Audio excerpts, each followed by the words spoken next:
Sarah's alarm shrieked at 6:30 a.m., the same cruel sound that had jolted her awake for 3 years running. 7 hours of sleep, exactly what every health article recommended, yet her body felt like lead. She rolled over in her cramped Manhattan studio, squinting at the fitness tracker that confirmed what her bones already knew. Restless sleep, elevated heart rate, stress hormones still coursing through her bloodstream like yesterday's third espresso. At 32, Sarah Chen had tried everything. Keto, intermittent fasting, high-intensity workouts that left her dizzy and hungry. Her bathroom scale remained stubbornly unchanged, her energy chronically depleted. The irony wasn't lost on her, a second-generation Chinese-American who somehow couldn't crack the code her own heritage seemed to hold. She shuffled to the kitchen, stepping over yesterday's takeout containers, and reached for the coffee maker. But her hand paused on something else, a small ceramic rice bowl tucked behind the microwave, her grandmother's bowl, inherited after Popo's passing last year. The old woman had eaten from it every day until 91, never counting calories, never stepping foot in a gym, yet maintaining a frame as delicate as rice paper until the end. Sarah's phone buzzed with a text from her co-worker Kenji. Running late. Stopped by the park for morning exercises. Cultural obligation from my mom. She rolled her eyes. Kenji Nakamura was the most maddening person in their marketing firm. Ate rice daily, worked the same stressful hours, yet never seemed frazzled. While Sarah survived on energy drinks and meal replacement bars, he brought simple bento boxes that somehow sustained him through 12-hour days. His secret, he claimed with a shrug, was just how I was raised. The morning commute pressed bodies together in the subway car, a symphony of stressed breathing and glowing phone screens. Sarah found herself studying the passengers, the businessman wolfing down a breakfast sandwich, the woman chugging an iced coffee despite the October chill, everyone moving with the same manic urgency that governed her own life. But Kenji moved differently when he finally arrived at the office. Deliberate, unhurried.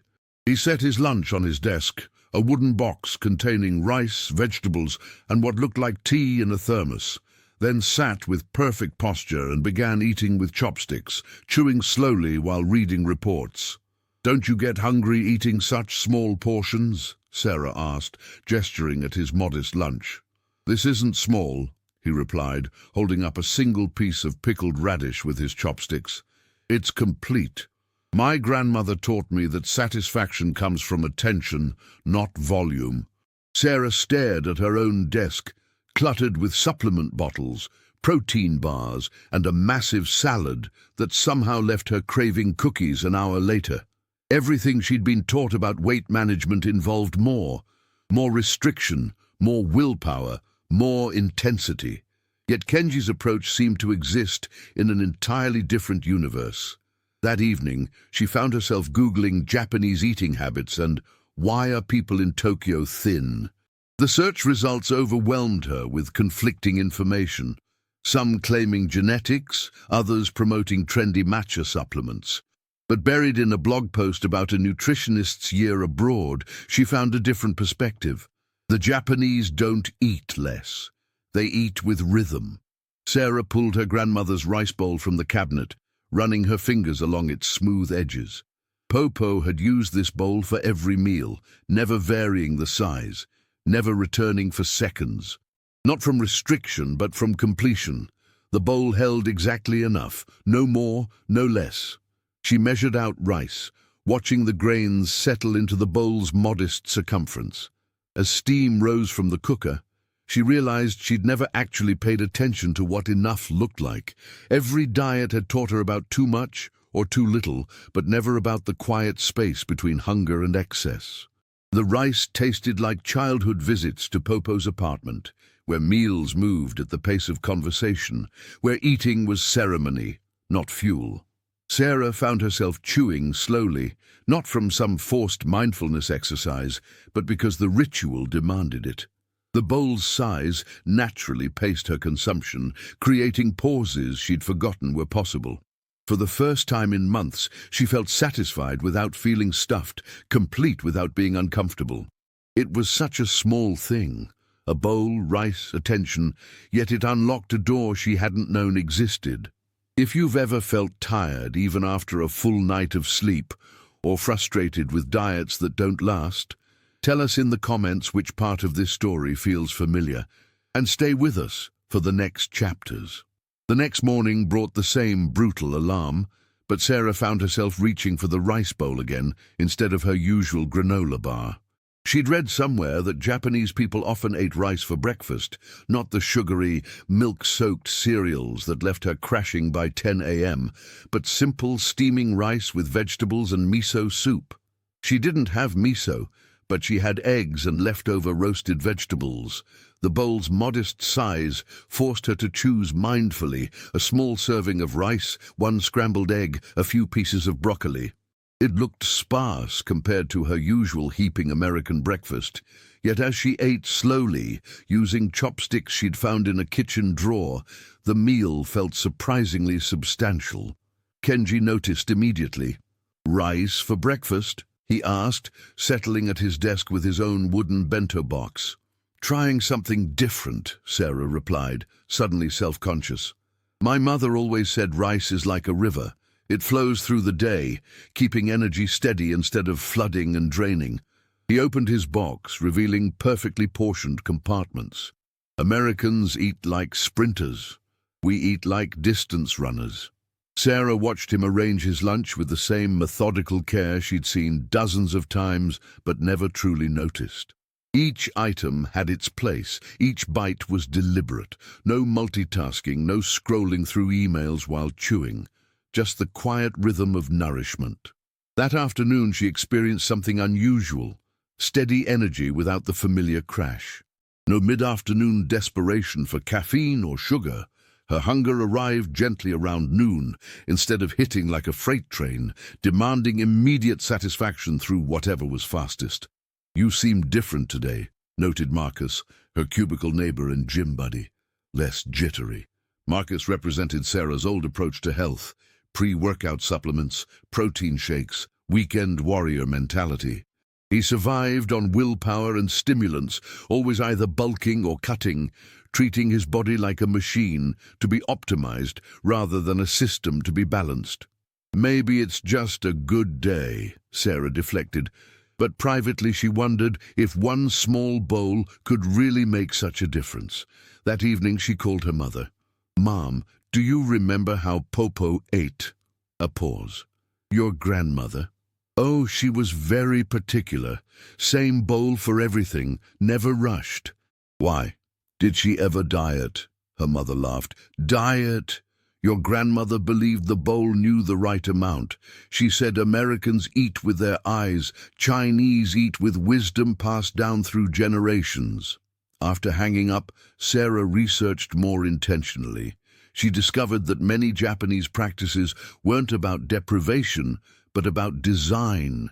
Designing environments that supported natural appetite regulation rather than fighting against biology with willpower. The concept fascinated her. Instead of forcing herself to eat less through sheer determination, what if she could redesign her environment to make satisfaction easier to find? The rice bowl was just one example. What other invisible architecture shaped daily habits? She spent the weekend cleaning her kitchen, removing the trigger foods that called to her during stress, replacing her oversized dinner plates with smaller ones from a Japanese home goods store. The apartment felt different, calmer, more intentional. On Sunday night, she prepared rice in her grandmother's bowl and ate it slowly while reading, no television or phone in sight. The meal lasted 20 minutes instead of her usual 5-minute feeding frenzy. Afterward, she felt satisfied in a way that had nothing to do with fullness and everything to do with completion. Marcus texted, "Gym tomorrow? Need to burn off this weekend." Sarah stared at the message, realizing how different their relationships with food had become. Marcus saw meals as problems to solve with exercise, but sitting with her grandmother's bowl, Sarah was beginning to understand food as information. Her body's gentle communication about what it needed, when it needed it, and when it had received enough. She texted back, maybe later this week, trying a different approach. The bowl sat in her sink, waiting to be washed, but Sarah found herself studying it first. Such a simple object, yet it contained generations of wisdom about sufficiency, ritual, and the art of knowing when enough was enough. 2 weeks into using her grandmother's bowl, Sarah's genes fit differently. Not dramatically, no miraculous before and after transformation, but the constant bloating had subsided, replaced by a steady, comfortable relationship with her own body that felt foreign after years of internal warfare. "You're glowing," observed Lisa, her closest friend and fellow diet veteran. They sat in their usual coffee shop, surrounded by the Tuesday afternoon buzz of laptops and lattes. Sarah smiled, spooning rice from a small container she'd started bringing to lunch meetings.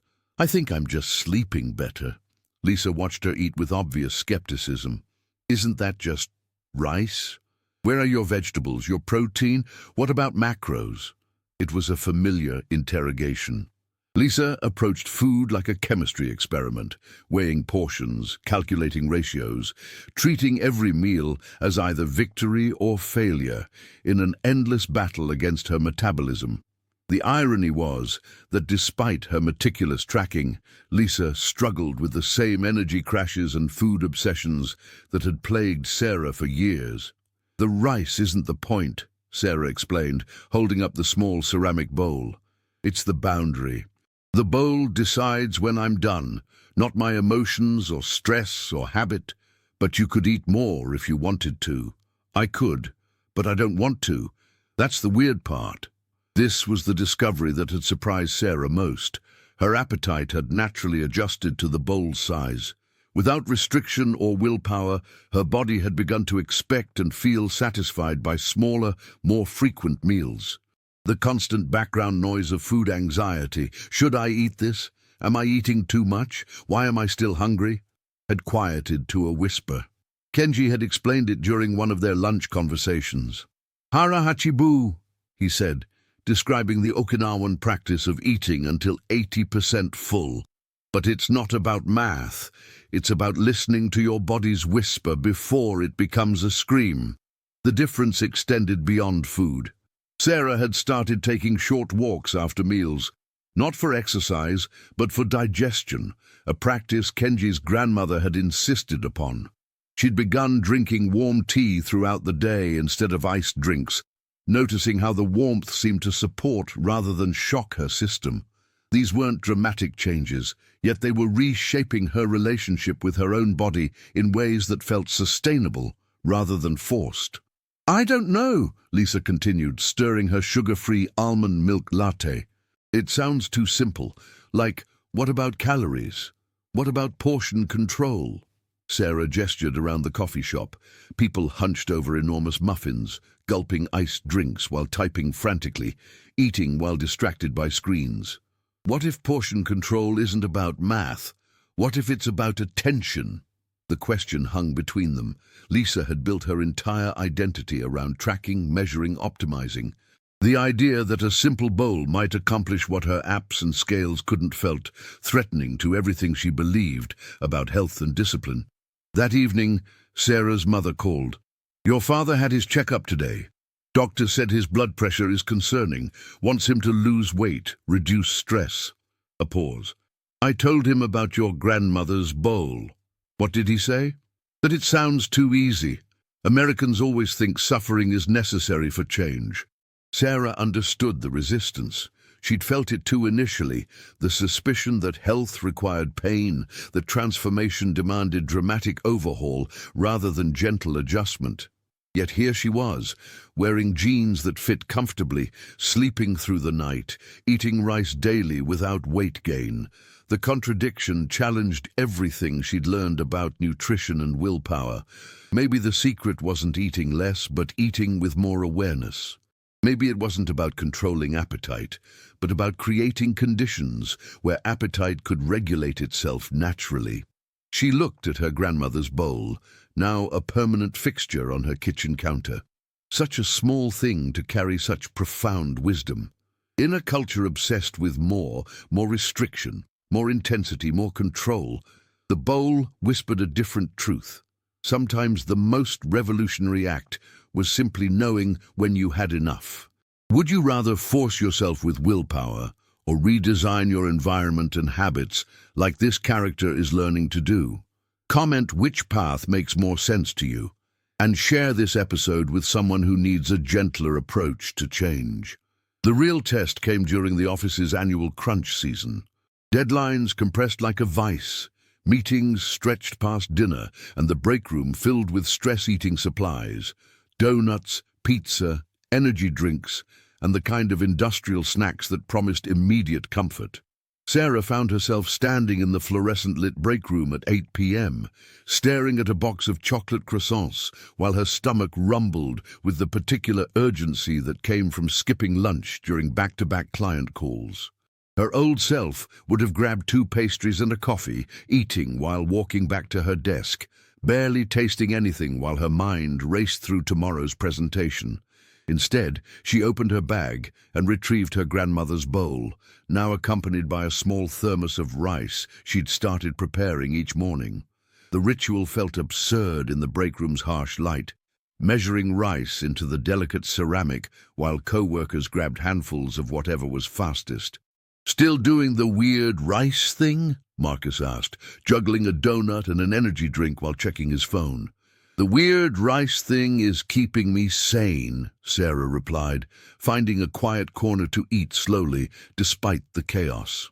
Kenji appeared beside her, settling down with his own simple meal: rice, steamed vegetables, and warm tea from a small thermos. "Rough day?" "The worst. But I'm not falling apart like usual." It was true. Previous years, this deadline season had meant weight gain, insomnia, and a nervous system stuck in permanent overdrive. This year, she felt the stress but wasn't drowning in it. The consistent rhythm of small, regular meals kept her blood sugar stable, which kept her decision-making clear, which prevented the cascade of poor choices that typically turned work pressure into health chaos. "My grandmother used to say that how you eat during stress reveals who you really are," Kenji observed, watching Marcus wolf down his third donut. "Americans eat for forgetting. Japanese eat for remembering, remembering that stress passes, but how you treat your body stays." Sarah nodded, spooning the last of her rice and feeling genuinely satisfied despite the modest portion. The bowl had taught her the difference between hunger and habit, between nourishment and numbing. Even in the office's fluorescent wasteland, the ceramic felt warm in her hands, connecting her to something steadier than deadline panic. Over the following weeks, she noticed other changes rippling outward from the simple bowl practice.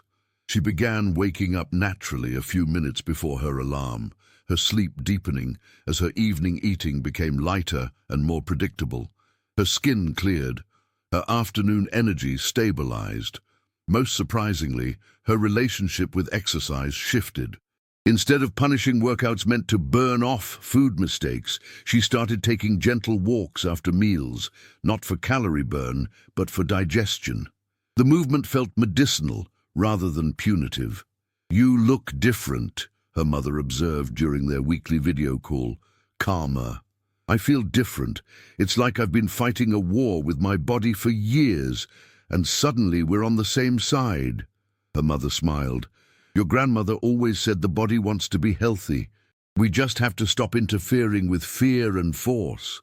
The conversation stayed with Sarah as she prepared her evening rice, measuring it into the familiar bowl. Such a simple practice, yet it had become the cornerstone of a completely different relationship with nourishment. Not perfect, she still had days of stress eating, still sometimes rushed through meals. But the bowl provided a center to return to, a baseline of awareness that had been missing from years of diet culture chaos.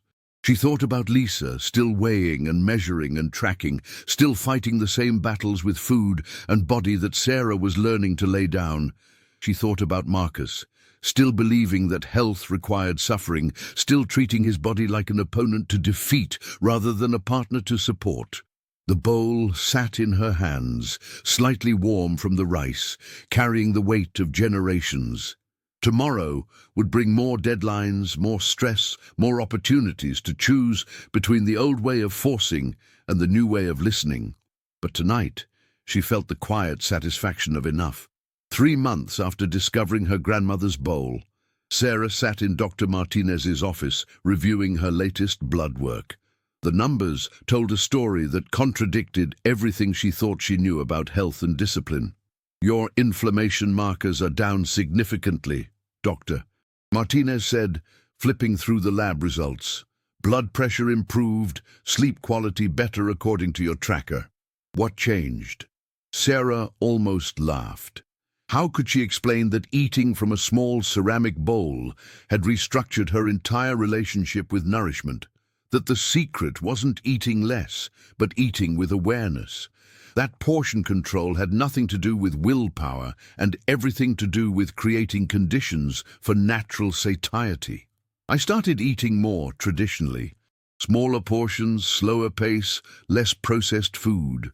Dr. Martinez nodded approvingly. "Many of my patients struggle with this. They want dramatic changes, fast results. But your approach, gradual, sustainable, that's how lasting transformation happens." Walking home, Sarah reflected on the past months. The bowl hadn't just changed what she ate. It had revealed the difference between hunger and habit, between nourishment and numbing. She discovered that most of her overeating had nothing to do with appetite and everything to do with anxiety, boredom, and the modern compulsion to fill every moment with something. The real revelation came during her lunch routine with Kenji, who had become an unlikely mentor in this journey toward a different relationship with food. "You understand now," he said, watching her eat rice from her grandmother's bowl with the same methodical attention he brought to his own meals. "The bowl isn't about restriction, it's about recognition." Recognition of what? Of enough. Americans are afraid of enough. You think enough means you're giving up, settling, not maximizing. But enough is freedom. Freedom from always wanting more. Freedom from never being satisfied. That evening, Sarah called Lisa, who was in the midst of another diet crisis. This time a cleanse that left her exhausted and irritable. "I don't understand how you're maintaining your weight eating rice every day," Lisa complained. "I'm basically surviving on celery juice and I'm gaining weight." Sarah looked at her grandmother's bowl, now a permanent fixture on her kitchen counter. "I think I've been asking the wrong question all these years." "What do you mean?" "I kept asking, how can I eat less? But the real question is, how can I eat with more awareness? The bowl doesn't make me eat less. It makes me eat consciously. There's a huge difference." Lisa went quiet. Finally, "That sounds harder, actually, paying attention instead of following rules." It was harder, Sarah realized. Rules were simple. Eat this, avoid that, measure everything, trust nothing. Awareness required presence, patience, and the willingness to listen to signals her body had been sending for years, while she fought them with willpower and external authority. But it was also easier. Easier than constant vigilance. Easier than seeing food as the enemy, easier than treating her body like a rebellious child who couldn't be trusted with decisions about hunger and satisfaction. That night, preparing her simple dinner of rice, vegetables, and tea, Sarah understood that the transformation hadn't been about changing her diet, it had been about changing her relationship with herself. The bowl was just a tool, but what it taught was profound. That her body's wisdom was more reliable than any external authority, that satisfaction was possible without excess, that enough was a feeling, not a number. She ate slowly, chopsticks clicking softly against the ceramic, tasting each grain of rice. Outside her window, the city rushed with its usual manic energy, people grabbing dinner while walking, eating while scrolling, consuming without consciousness. But inside her small apartment, time moved differently. The bowl demanded presence, and presence, she'd learned, was where healing happened. As she finished the last spoonful, Sarah felt the familiar sensation of completion. Not fullness, not restriction, but the quiet satisfaction of enough. It had taken 32 years to understand what her grandmother knew instinctively, that the secret to a peaceful relationship with food wasn't about eating less or more, but about eating with intention, surrounded by wisdom that transcended the latest diet trend. A year later, Sarah hosted her first dinner party since beginning what she'd come to think of as her bowl practice. Lisa, Marcus, and a few other friends gathered around her small dining table, which she'd set with simple white plates and chopsticks alongside traditional forks. "This is beautiful," said Jennifer, a new colleague who'd heard about Sarah's transformation through office gossip. "But honestly, I'm starving. I skipped lunch to save calories for tonight." Sarah served rice from a larger version of her grandmother's bowl, offering modest portions that fit her friends' smaller plates. She watched their initial reactions, the slight disappointment at portion sizes, the confusion at the slower pace she'd naturally adopted as host. "There's more of everything," she assured them. "In Japan, they serve smaller portions, but multiple courses. The goal is satisfaction, not feeling stuffed." Marcus, who'd recently started following Sarah's lead with smaller plates at home, nodded appreciatively. "I've been trying this approach. Takes getting used to, but I sleep better when I don't eat like it's my last meal." As the evening progressed, something shifted in the room's energy. Without massive portions demanding rapid consumption, conversation deepened. People ate slowly, paused between bites, actually tasted their food. Lisa, initially skeptical, found herself returning for a second small serving of rice, something that would have triggered guilt in her old dieting mindset, but felt natural in this context of gentle abundance. "I keep waiting to feel deprived," she admitted, holding up her chopsticks. "But I'm actually satisfied. How is that possible?" Kenji, whom Sarah had invited as her informal teacher in this journey, smiled. "Satisfaction isn't about quantity. It's about attention and rhythm. When you eat slowly, your body has time to recognize nourishment." After everyone left, Sarah cleaned the dishes mindfully, including her grandmother's bowl, which had served as the centerpiece for the rice course. In the quiet kitchen, she reflected on how profoundly her life had changed through such a simple practice.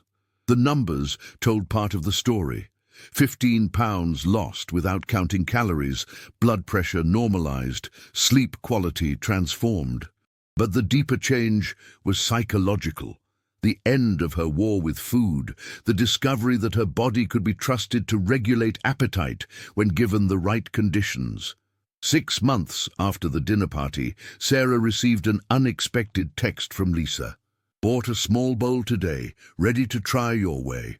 That evening, Sarah sat with her grandmother's bowl as she did every night, eating rice and vegetables while tea steeped nearby. The ritual had become so natural she barely noticed it, yet its effects rippled through every aspect of her life. She slept deeply, woke refreshed, moved through her days with steady energy rather than the caffeine crash cycles that had once defined her existence. Her mother called as she finished eating. "Your father's been using Popo's old soup bowls for his meals. Doctor says his blood pressure's improving." "The bowls are magic," Sarah joked, but there was truth in the humor.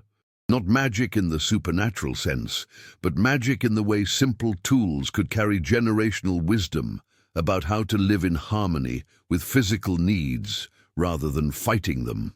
As she prepared for bed, Sarah placed the clean bowl in its spot on the kitchen counter, ready for tomorrow's breakfast. Such a small object to hold such profound teaching. In a culture obsessed with hacking biology through willpower and technology, her grandmother's bowl offered a different path. The patient cultivation of awareness, the gentle discipline of enough, the revolutionary act of trusting the body's ancient wisdom about satisfaction and nourishment. Outside her window, the city hummed with its restless energy. People rushing, consuming, always reaching for more. But inside her apartment, surrounded by the gentle architecture of conscious living, Sarah had found something more valuable than any diet's promise. Peace with the body she lived in, and the knowledge that transformation came not through force, but through the daily practice of paying attention. The bowl would be waiting in the morning, as it had every day for the past year, ready to serve its simple portion of rice and its infinite portion of wisdom. If this story reminded you that real transformation comes from small habits repeated over time, not from overnight fixes, subscribe to the channel, tell us which country you watch from, and invite someone to start this journey with you in the next story.